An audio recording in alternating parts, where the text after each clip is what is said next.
In the headlines of VTV News, Vietnamese-Peruvian president seek measures to deepen relations. Viettel launches 5G in Peru.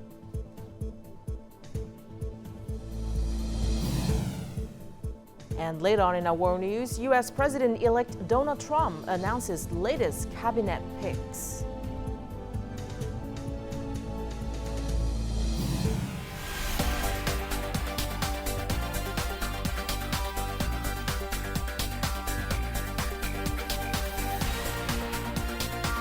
Broadcasting from Hanoi, the capital of Vietnam. VTV News starts right now. Hello and welcome to VTV News, broadcast live to you from Hanoi. You're with me, Lina Pham, and here's the top news of the hour. Party General Secretary To Lâm visited and met with the party committee of Hai Phong City to discuss the implementation of the party's 13th Congress resolution and the Politburo's directives and conclusions on the implementation of Resolution 45 of the 12th term on building and developing Hai Phong City to 2030 with a vision towards 2045. More in the following. Before meeting with the party committee of Hai Phong City, the party's general secretary visited Luc-Long Thanh Island district to learn about the living and working conditions of local residents and soldiers stationed on the island. The party chief praised the island's strategic importance, pointing out that locality serves as a key maritime gateway. The island holds strategic importance for national defense, as it serves as the country's eyes and ears and protects the fatherland from afar. The island is also significant in terms of the maritime economy. Building a fisheries logistics center must be a focus, so people won't have to travel 6 more hours to shore. This would save fishermen a lot of time in Hai Phong and other localities.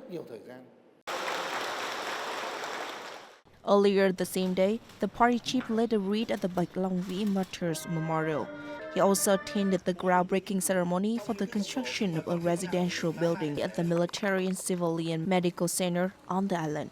During his working session with Hai Phong City Party Committee, the party chief praised the locality's achievements. He emphasized the need to build an efficient and effective political system and to focus on developing a team of capable officials.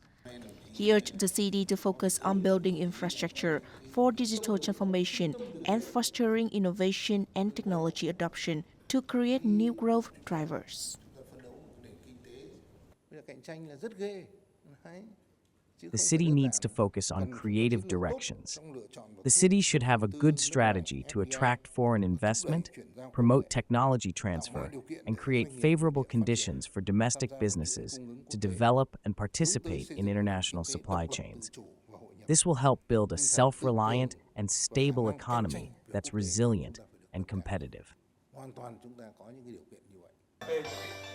During his visit, the party chief witnessed the awarding of investment registration certificates to 12 new and expanded projects in the city's industrial zones, with an additional investment of $1.8 billion.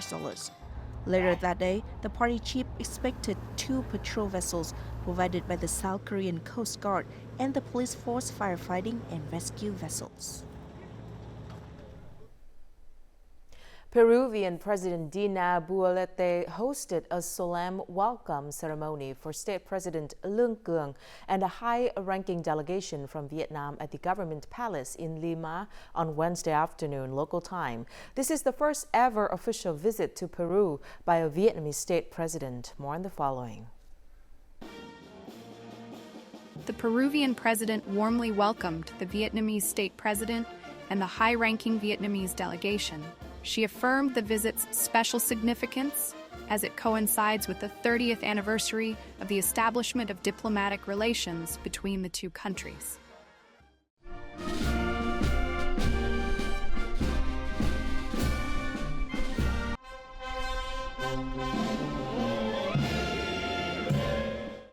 Following the official welcome ceremony, the two presidents held a private meeting before engaging in talks on measures to strengthen the foundation of good political relations between the two countries, enhance the effectiveness of cooperation in key areas, and elevate their relationship to new heights.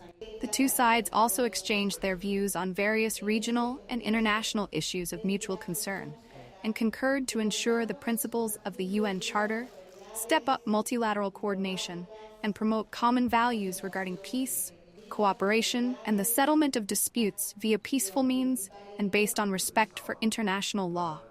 Following the talk, the Peruvian President Dina presented the Grand Cross of the Order of the Son of Peru to the State President of Vietnam at a ceremony held at the Casa de Pizarro.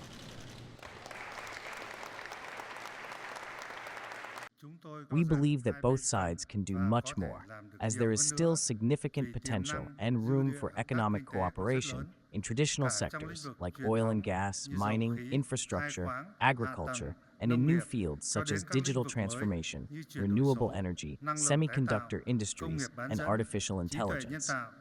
We have agreed to strengthen Vietnam-Peru relations, believing that both countries have gathered enough conditions to elevate the relationship to a higher level. With strong political determination, both sides will engage in discussions to soon announce the framework for this new partnership. We not only discussed political and diplomatic relations, but also sought solutions to further expand economic, trade, and bilateral investment cooperation. Peru will always be open to Vietnamese investors, especially as we are about to launch the highly promising Chan Key port. Additionally, we are focused on directing cooperation expansion in technology, IT, and digital transformation. The Vietnamese state president took the occasion to invite the Peruvian leader for an official visit to Vietnam, which was graciously accepted. After their talks, the two leaders announced a joint statement on strengthening bilateral relations, witnessed the signing of trade promotion agreements, and held a press conference.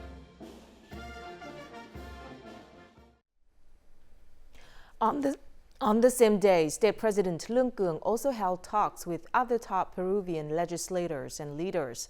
These meetings were part of his official visit to the Latin American nation. State President Luc-Long and President of the Congress of Peru, Eduardo Salwana, agreed on the need to strengthen parliamentary cooperation, a key pillar of the two countries' diplomatic ties, at their meeting in Lima. The two leaders emphasized the need to promote collaboration between the specialized agencies of the two countries' legislatures in areas such as training and capacity building, along with exchanging experiences in research, policy advising, and organizing parliamentary activities. At the end of the meeting, in recognition of the Vietnamese state leaders' contributions to the bilateral relationship over the past 30 years, the Peruvian Congress decided to award the Vietnamese state president the Grand Cross Order of Honor, the highest honor of the Peruvian legislature for foreign leaders. Expressing delight at his first trip to Peru and meeting with the highest-level leader of the judicial sector, the state president congratulated Peru on becoming an ASEAN development partner earlier this year and hosting APEC 2024 with a range of meaningful activities. Javier Vela, president of Peru's Supreme Court, affirmed that Peru, and its judicial sector in particular, values and is ready to promote cooperation and friendship with Vietnam.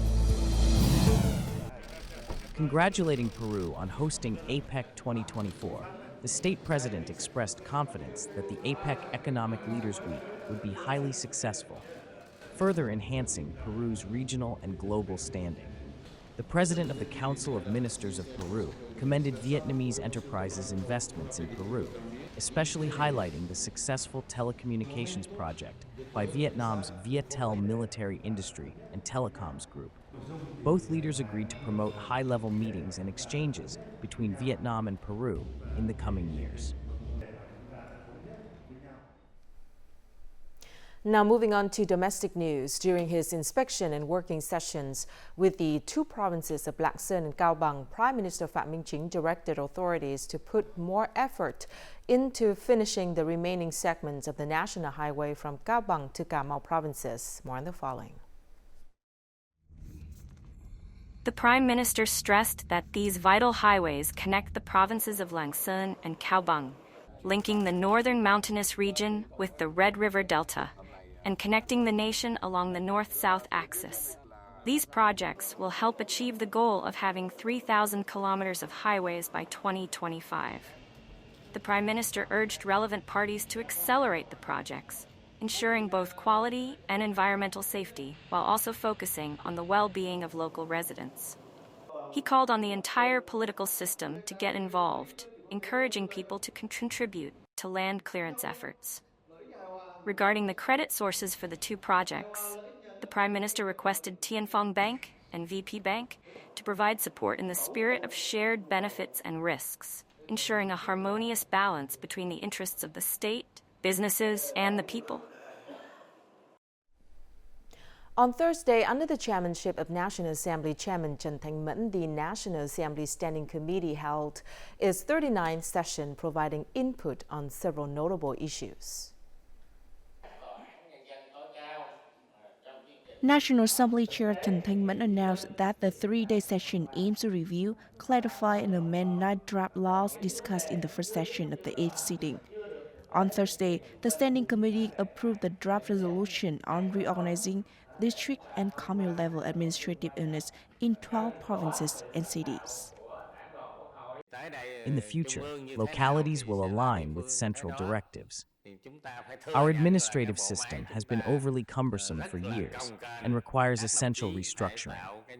Public communication should clarify that this restructuring aims to create an efficient system that better serves the people, ultimately enhancing their well-being and quality of life. Regarding the draft law on value-added tax amended, National Assembly Standing Committee agreed to consult National Assembly deputies on changing fertilizers from non-taxable to a 5% tax rate. The committee also approved the draft amendment to the law on public investment at the 8th session, supporting the government's proposal to raise the public investment threshold for national projects to $1.1 million. The Standing Committee also reviewed and provided feedback on the amendments to draft electricity law and the draft law amending certain provisions of the law on Vietnam People's Army officers. Coming up next, Viettel launches 5G in Peru.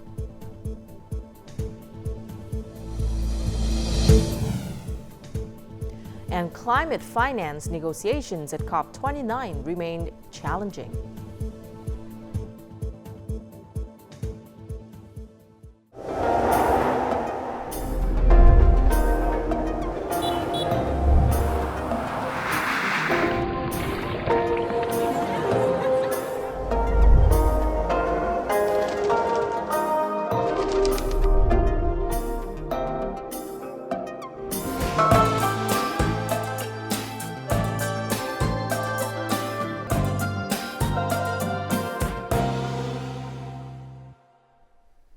You're watching VTV News. The Bến Luc-Long Thanh Expressway is set to open at both ends this November. It will ease traffic through densely populated areas and alleviate pressure on several national highways. This key project connects the western region to the eastern part of Ho Chi Minh City. Dozens of machines and personnel have been mobilized to complete the final 300 meters from Phuoc An to National Highway 51 in Dong Nai Province. This 7-kilometer stretch will ease congestion on Highway 51. We gathered materials and worked overtime to complete the project on schedule. The western section of the Bến Luc-Long Thanh Expressway is in its final stages. This November, nearly 4 kilometers will open, connecting the Ho Chi Minh City Trung Lương Expressway to National Highway 1 in Binh Chánh District. The entire western section will be completed by year-end. We'll complete the 22 kilometers section from Ho Chi Minh City Trung Lương to Nguyễn Văn Tảo before the Lunar New Year.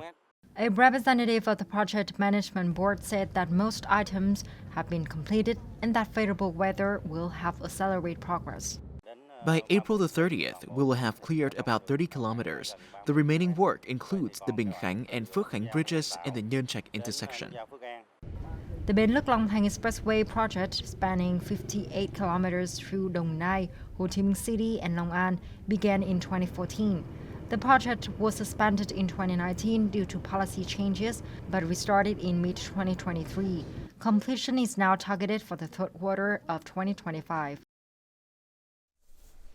Viettel Military Industry and Telecoms Group has deployed a 1,500 5G base transceiver stations, or BTS, across all provinces and cities of Peru, establishing itself as the largest 5G network provider in the country. At the 10th anniversary celebration of its operations in Peru, Viettel, Viettel's telecom brand in the country, officially launched its 5G service. This launch represents more than just a technological upgrade. It's a key part of Viettel's broader strategy to promote economic and social development and enhance the quality of life for the people of Peru.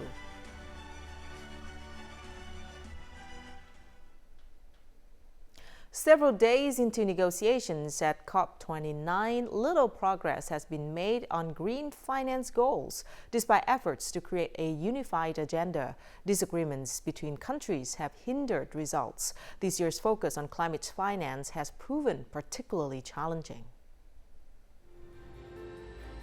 A key outcome from COP29 is the agreement on carbon credit standards, which will facilitate more carbon credit trading. Vietnam's aviation industry plans to launch its voluntary carbon reduction program for international flights on January 1, 2026. The agreement enables transparent trading. As a result, Vietnamese airlines will be able to purchase carbon credits from projects based in Vietnam. So far, the COP29 has raised just 19 million USD from Sweden. The proposed 120 billion USD annual lending from multilateral development banks to developing countries for climate adaptation remains a debated issue. International resources are available to support Vietnam, but the conditions are too strict, potentially raising the country's debt ceiling and limiting access.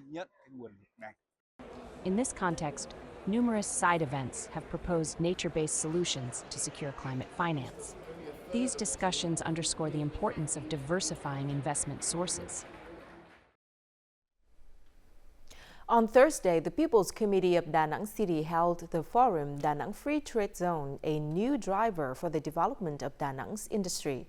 The forum provided an opportunity for the city to discuss specific solutions and tasks to promote logistics development and outline the establishment of the Da Nang Free Trade Zone in alignment with Resolution number 136 by the National Assembly on urban governance and special pilot policies for the city's development.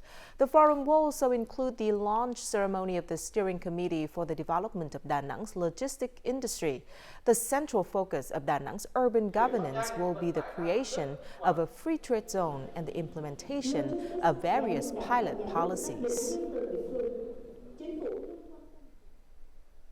Phie aims to completely resolve the issue of 3 nose fishing vessels, which involves vessels without inspection, registration, or fishing licenses by November the 20th. Officials in districts, towns, and cities must meet owners of vessels with expired licenses in person to support them in completing the necessary procedures. Non-compliance cases will be strictly handled according to legal regulations.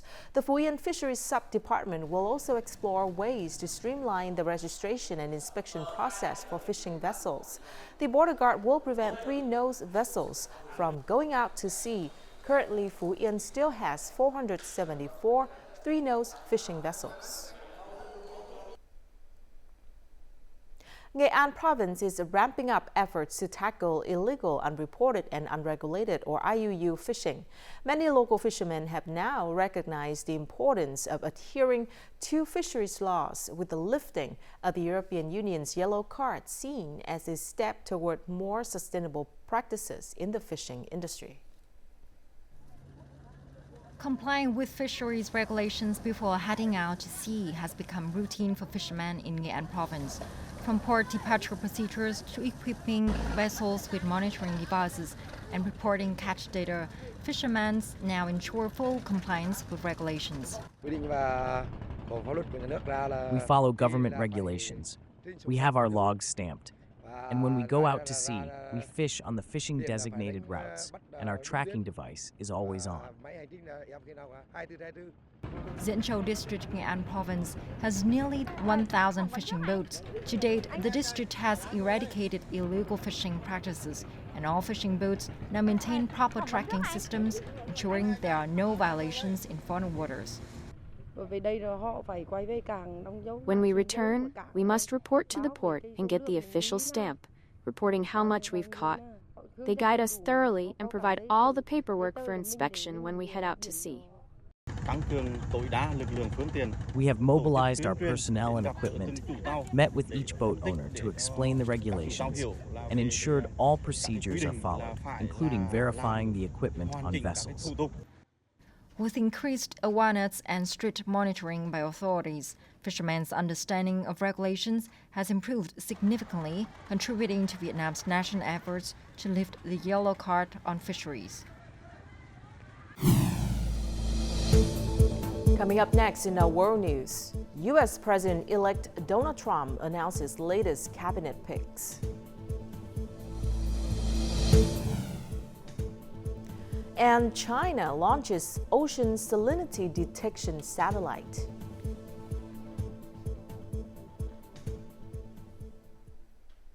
President-elect Donald Trump has named several nominees for key cabinet positions. He announced Senator Marco Rubio of Florida as his choice of Secretary of State, Representative Matt Gaetz of Florida for Attorney General, and former Democratic Congresswoman Tulsi Gabbard for Director of National Intelligence.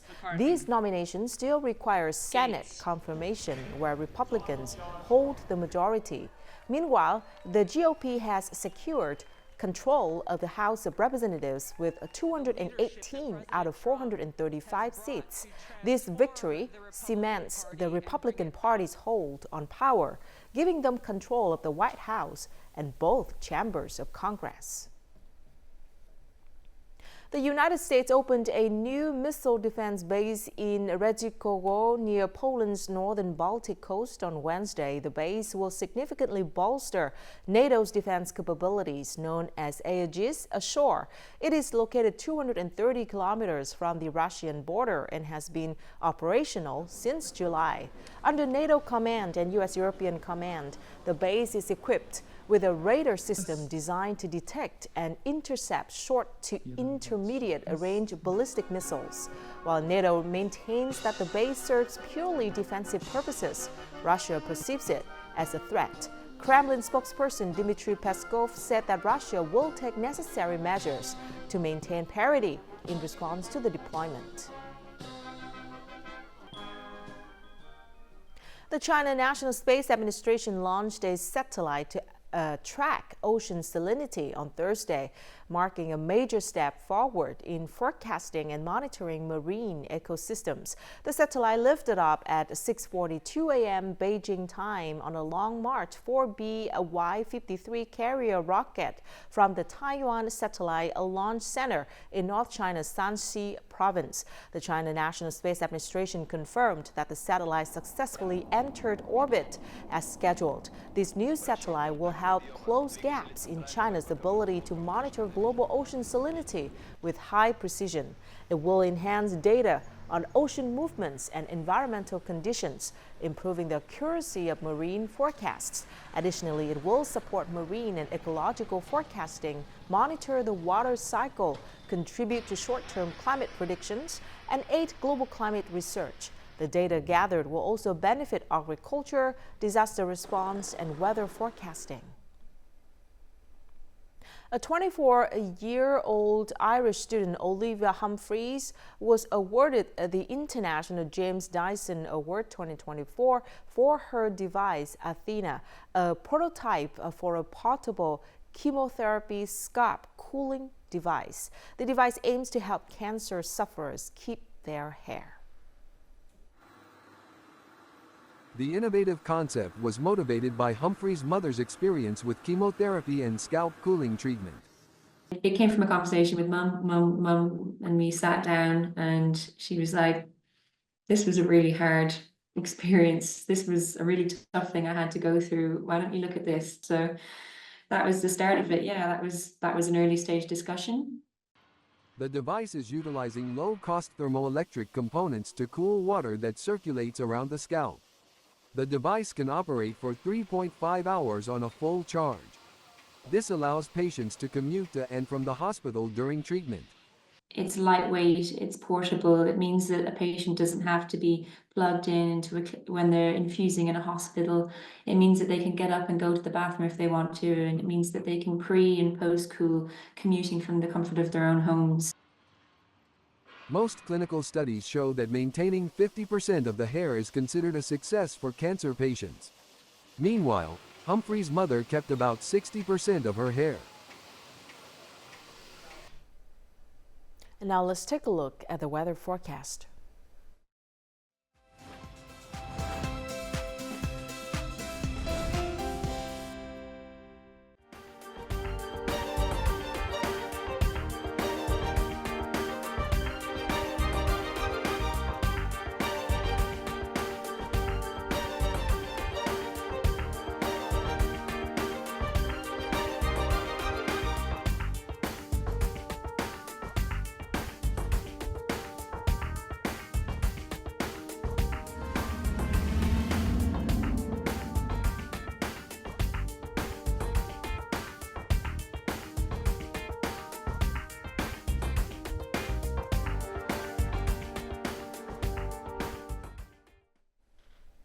And that's it for this edition of VTV News. Thank you very much for watching. To rewatch our program, you can download VTVgo from App Store or Google Play, or tune in our YouTube channel at youtube.com/VTV4Go. See you again at 3 p.m. local time. Goodbye for now.